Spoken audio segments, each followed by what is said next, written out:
As a group, we created a SurveyMonkey questionnaire to give to our target audiences so that we could gather information about them.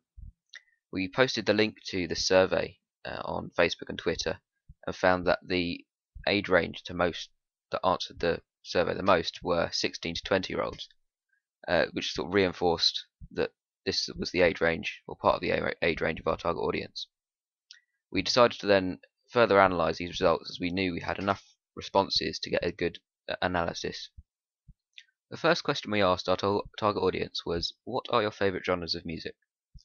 After looking at the responses, we found that the rock genre of music was the most favoured by our target audience. This really pleases us because the song that we've chosen to make a music video, digipack and website for is in the rock genre. We definitely do need to make sure that our products fit in with the conventions and stereotypes of the rock genre, being that our target audience most favour the rock genre. It means that they'll be able to easily identify if the products don't fit in with it. The second question we asked was, which colours do you think most represent rock music?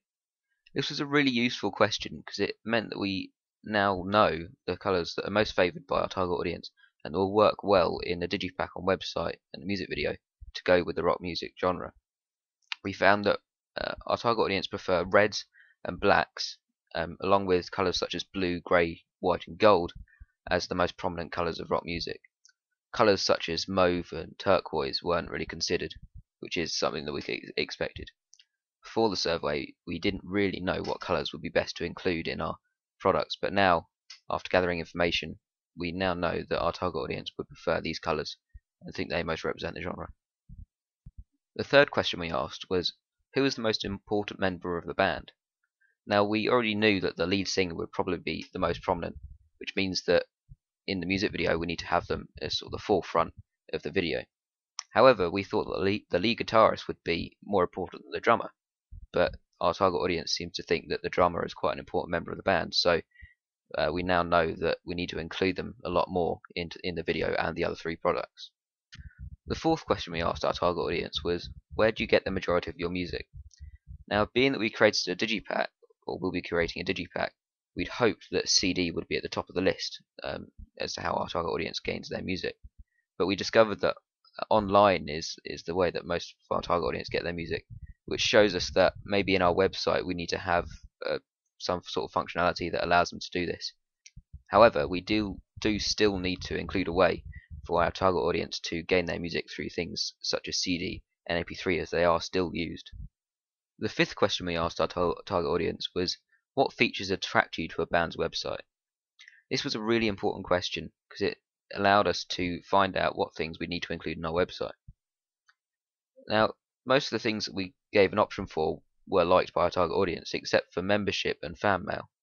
Now, we were a bit surprised with membership because with our other audience research with the interviews, we found that membership was quite a prominent feature that our target audience liked on the website. The top feature that attracts our target audience to the website is social media. This shows us that we need to include a lot of social media because it allows our target audience to relate to the band, contact them and give them feedback.